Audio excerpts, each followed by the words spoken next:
Assalamualaikum warahmatullahi wabarakatuh. Dengan saya Ibu Ririn Sari Dewi, SEMAK.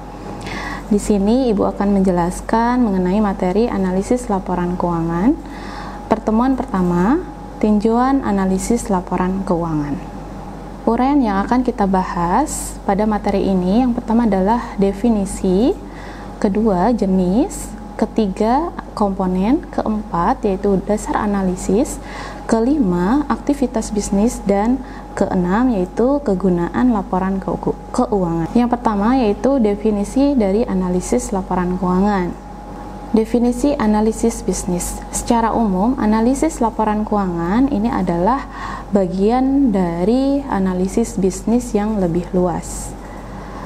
Menurut para ahli, dalam bukunya Subramayam, KR, dan Jones J. Will tahun 2013 di halaman ketiga mengatakan bahwa analisis bisnis merupakan proses evaluasi prospek ekonomi dan resiko perusahaan. Hal tersebut meliputi analisis atas lingkungan bisnis, perusahaan, strateginya, serta posisi keuangan dan kinerjanya. Dalam banyak keputusan bisnis diperlukan analisis bisnis. Contohnya seperti membuat keputusan untuk memilih perpanjangan pinjaman dengan utang jangka pendek ataupun utang jangka panjang, surat berharga atau sekuritas, ekuitas atau efek utang, dan juga menilai perusahaan dalam penawaran saham perdana atau IPO dan mengevaluasi restrukturisasi yang meliputi merger, akuisisi, dan divestasi. Selanjutnya, definisi mengenai analisis laporan keuangan. Secara umum, analisis laporan keuangan ini adalah aplikasi alat dan metode analisis untuk tujuan umum, laporan keuangan dan data terkait untuk memperoleh estimasi dan kesimpulan yang berguna dalam analisis bisnis. Sedangkan menurut para ahli Subramayam, KR, dan Jones J. Will tahun 2013 di halaman keempat, dengan analisis laporan keuangan maka akan mengurangi ketergantungan banyak orang terhadap firasat, intuisi, dan tebakan dalam pengambilan keputusan. Analisis laporan keuangan menyediakan dasar yang sistematik dan efektif untuk analisis bisnis. Selanjutnya yaitu jenis-jenis dari analisis bisnis. Jadi ada beberapa jenis dari analisis laporan keuangan. Yang pertama adalah analisis kredit, kedua adalah analisis ekuitas, ketiga analisis perbandingan antara laporan keuangan, keempat ada analisis tren, kelima ada analisis persentase per komponen, keenam ada analisis sumber dan penggunaan kas, ketujuh ada analisis rasio, kedelapan ada analisis laba kotor, dan kesembilan ada analisis titik pulang pokok atau juga disebut dengan analisis break even point, juga disebut dengan analisis titik impas. Nah, dari kesembilan jenis tersebut, berikut adalah penjelasan dari analisisnya. Yang pertama tadi adalah ada analisis kredit, ya. Dalam analisis kredit ini mengevaluasi ya atas kelayakan perusahaan untuk mendapatkan kredit. Jadi dalam analisis kredit merupakan evaluasi atas kelayakan perusahaan untuk mendapatkan kredit, dengan kata lain kemampuan perusahaan untuk membayar berbagai tagihannya. Jadi dalam analisis kredit ini fokus utamanya adalah memiliki resiko, bukan manfaat. Selanjutnya, analisis ekuitas. Dalam analisis ekuitas ini, investor ekuitas membiayai perusahaan untuk resiko dan properti. Selanjutnya, analisis perbandingan antara laporan keuangan. Nah, dalam analisis perbandingan antara laporan keuangan ini dilakukan untuk membandingkan laporan keuangan lebih dari satu periode. Artinya minimal 2 atau lebih periode. Selanjutnya analisis tren. Analisis tren, analisis laporan keuangan yang biasanya ditandai dalam persentase tertentu. Analisis ini dilakukan dari periode ke periode sehingga akan terlihat apakah perusahaan ini mengalami kenaikan atau penurunan ataupun tetap, serta berapa besar perubahan tersebut yang dihitung dalam persentase. Selanjutnya, analisis persentase per komponen. Analisis yang dilakukan untuk membandingkan antara komponen yang dalam suatu laporan keuangan, baik yang ada di dalam neraca ataupun yang ada di dalam laporan laba rugi. Selanjutnya, analisis sumber dan penggunaan kas.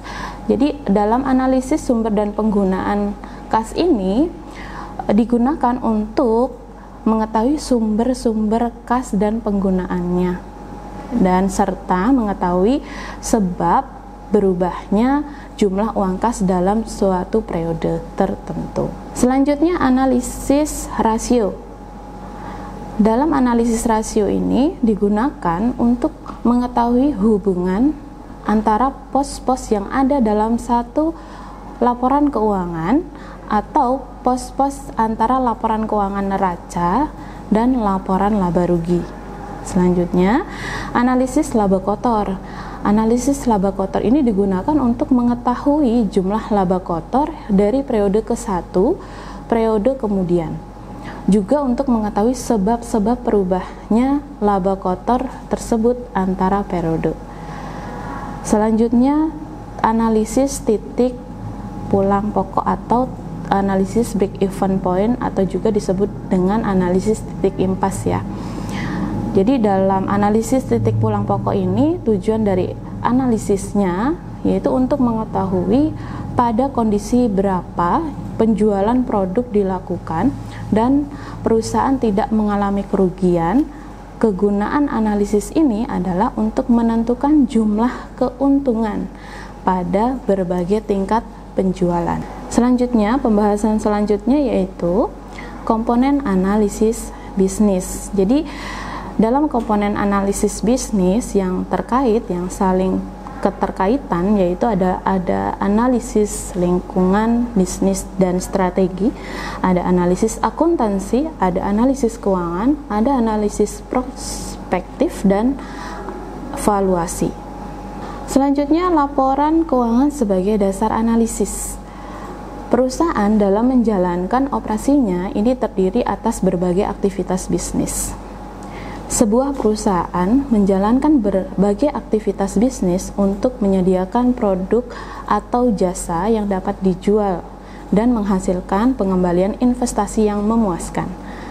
Laporan keuangan perusahaan beserta pengungkapannya memberikan informasi 4 aktivitas utama perusahaan. Nah, dari keempat aktivitas tersebut adalah sebagai berikut.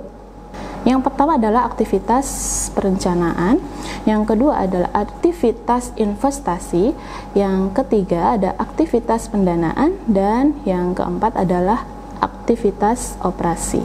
Laporan keuangan mencerminkan aktivitas bisnis. Laporan keuangan atau disebut juga financial statement akan lebih bermanfaat untuk pengambilan keputusan apabila informasi yang terkandung di dalamnya ini dapat memprediksi apa yang terjadi di masa mendatang. Kualitas laporan keuangan yang semakin baik akan membuat pihak eksternal perusahaan juga semakin yakin dalam melihat kinerja keuangan perusahaan yang menyajikannya. Kinerja keuangan perusahaan yang semakin baik lebih jauh akan memprediksi tingkat profitabilitas perusahaan yang tinggi. Sebelum berlanjut ke kegunaan laporan keuangan, jadi di dalam perusahaan itu laporan keuangan ada 5 ya, terdiri dari 5 laporan keuangan. Yang pertama adalah laporan laba rugi, yang kedua adalah laporan posisi keuangan, yang ketiga laporan arus kas, yang keempat laporan perubahan modal, dan terakhir yaitu catatan atas laporan keuangan. Selanjutnya, kegunaan dari laporan keuangan. Berdasarkan konsep keuangan, maka laporan keuangan sangat diperlukan untuk mengukur hasil usaha dan perkembangan perusahaan dari waktu ke waktu, dan untuk mengetahui sejauh mana perusahaan itu mencapai tujuannya. Jadi, laporan keuangan ini pada dasarnya merupakan hasil proses akuntansi yang dapat digunakan sebagai alat untuk berkomunikasi antara data keuangan atas aktivitasnya. Jadi, bahwa laporan keuangan pada dasarnya merupakan hasil proses akuntansi yang dapat digunakan sebagai alat untuk berkomunikasi antara data keuangan atau aktivitas suatu perusahaan dengan pihak-pihak yang berkepentingan dengan data atau aktivitas perusahaan tersebut. Siapa saja yang memerlukan laporan keuangan? Jadi ada pihak-pihak penting yang memerlukan laporan keuangan, antara lain yaitu pemilik, kedua manajemen, ketiga kreditor, keempat pemerintah, dan terakhir yaitu investor. Baik, terima kasih untuk penjelasan dari pertemuan pertama. Cukup sampai di sini. Terima kasih.